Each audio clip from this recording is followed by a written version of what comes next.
새날을 허락하신 하나님께 감사드립니다. 물론 우리의 삶의 현장이 지금 태풍으로 인하여서 어렵고 또 코로나19가 지속됨으로 인하여서 우리의 삶이 많이 지쳐 있지만 그럼에도 불구하고 새날을 주신 하나님께 감사하시고 이 한날을 힘있게 주님과 동행하여 형통한 삶을 사시기를 소망하고요. 더불어 우리가 늘 외치는 것처럼 기쁨, 행복, 축제가 삶의 현장 가운데 고스란히 드러날 수 있기를 소망합니다. 오늘은 창세기 39장의 말씀을 통해 함께 은혜를 나누고자 합니다. 요셉은 형들에 의해서 팔리게 되었고 결국 애굽이라는 나라로 이동되어졌습니다.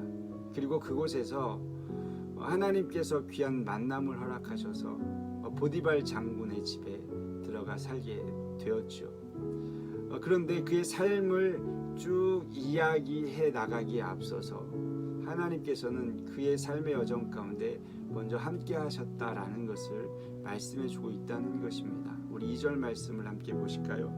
여호와께서 요셉과 함께 하심으로 그가 형통한 자가 되어 그의 주인 애굽 사람의 집에 있으니, 그 집에 있는데 요셉이 하나님과 함께하기 위해 간 것이 아니라 하나님께서 요셉에게 찾아와서 함께 해주셨다, 그렇게 말씀해 주고 있다는 거예요. 이것이 은혜다라는 것이죠. 저와 여러분의 삶 가운데 우리가 하나님을 찾기도 하지만 하나님께서 저와 여러분들의 삶에 찾아와 주셔서 함께 해주시는 은혜가 있기를 소망합니다. 그렇게 하나님께서 함께 해주시는 삶 속에는 선한 영향력이 나타나게 되는데요. 우리 3절 말씀 보실까요? 그의 주인이 여호와께서 그와 함께 하심을 보며 또 여호와께서 그의 범사에 형통하게 하심을 보았더라. 그 선한 영향력은요, 보여짐을 통해서 나타난다라는 것입니다. 이 주인이 보니 이 요셉이 하나님과 함께 하더라. 그런데 그의 삶이 형통했더라. 이것을 본 것입니다. 여러분, 지금 이 땅에 우리는 세상 사람들에게 어떠한 모습으로 비춰지고 있습니까? 저와 여러분들은 삶의 현장 가운데 믿지 않는 가족들, 또 세상 사람들에게 어떤 모습으로 비춰지고 있습니까? 바라는 것은 하나님이 저와 여러분과 함께 하심으로 인하여서 우리의 삶이 세상 가운데 하나님의 형상으로 보여지고 하나님의 형통함이 우리 안에 있다라는 것을 세상 사람의 눈으로 볼 수 있기를 소망합니다. 그렇게 본 주인은 요셉에게 어떠한 일을 맡깁니까? 이어지는 우리 4절 말씀을 함께 보실까요? 요셉이 그의 주인에게 은혜를 입어 섬김에 그가 요셉을 가정 총무로 삼고 자기의 소유를 다 그의 손에 위탁하니. 그것을 보았던 보디발 장군은요, 요셉에게 인간적인 은혜를 베풀어 주었다는 거예요. 그래서 그 가정에 있는 재반 사항들을 맡겨 주었다라는 것이죠. 얼마나 복된 삶입니까?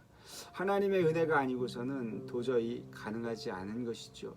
그런데요, 하나님은 거기에서 또 다른 은혜를 추가해 주셨다는 거예요. 그것은 무엇이냐면 요셉을 위해서 하나님이 그 가정에 복을 부어 주셨다는 것이죠. 5절 보실까요? 그가 요셉에게 자기의 집과 그의 모든 소유물을 주관하게 한 때부터 여호와께서 요셉을 위하여 그 애굽 사람의 집에 복을 내리심으로 여호와의 복이 그의 집과 밭에 있는 모든 소유에 이친지라. 요셉을 위해서 하나님은 이렇게 그 가정에 복을 주셨다라고 기록하고 있습니다. 여러분, 이러한 복을 받으면 어떻게 되겠습니까? 이 보디발 장군은요, 모든 것을 이제 맡기게 됩니다. 자신이 먹는 것 외에는 네가 다 관장해서 하도록 해라 라고 모든 임무를 맡겨준 거죠. 6절 말씀 보세요.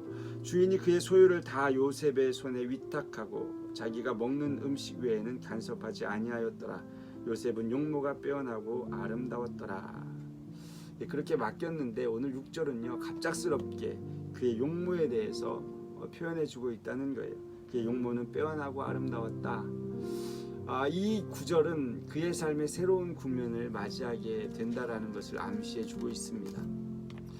그 후에 어떤 일이 있습니까? 주인의 아내가 요셉에게 눈짓을 보냅니다. 동침하기를 요청합니다. 왜 그랬을까요? 요셉의 외적인 모습이 너무나 아름답고 뛰어났기 때문에 그런 것입니다. 앞서서 보디발 장군은 내적인 것, 하나님과 함께하는 것을 보았다면 이 보디발의 아내는요 그것을 보지 못했던 것이죠. 외적인 것만 보고 그를 탐했다라는 것입니다. 그렇게 요구하자 이 요셉은 나의 주인이 나에게 모든 것들을 맡겼지만 당신은 아닙니다. 그리고 내가 어떻게 하나님 앞에 죄를 범할 수 있습니까? 라고 하면서 거절하게 되죠. 9절을 보실까요?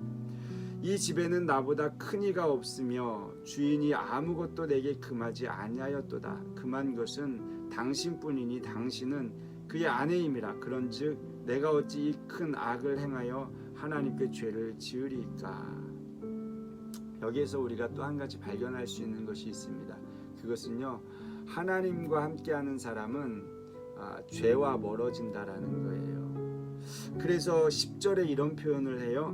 여인이 날마다 요셉에게 청하였으나 요셉이 듣지 아니하여 동침하지 아니할 뿐더러 함께 있지도 아니하니라. 여기 함께라는 단어를 다시 쓰잖아요. 하나님과 함께하기 때문에 죄의 자리에 함께하지 않는다는 것입니다.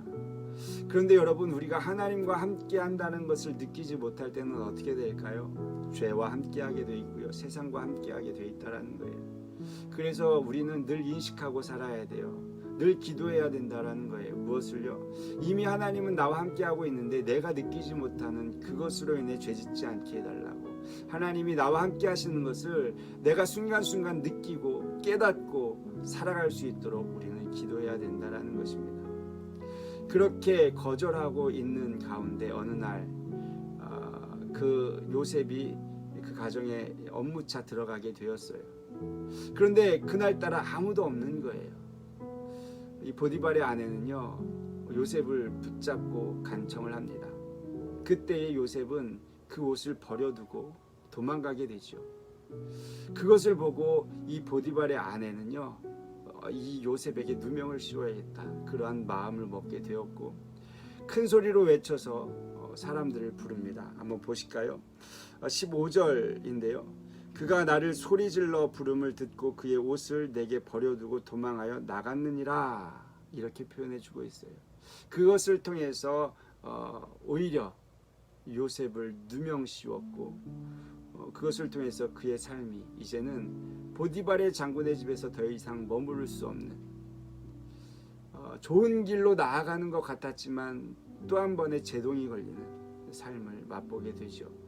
그래서 그는 보디발의 장군에 의해서 결국 감옥에 가게 됩니다. 그런데 이 감옥에 갔던 그의 삶 다르지 않았던 거예요. 과거에 하나님이 함께 하셨던 요셉, 즉 보디발의 집에서 함께했던 그의 삶, 감옥에서도 다르지 않았음을 오늘 성경은 이렇게 말합니다. 21절 함께 보실까요?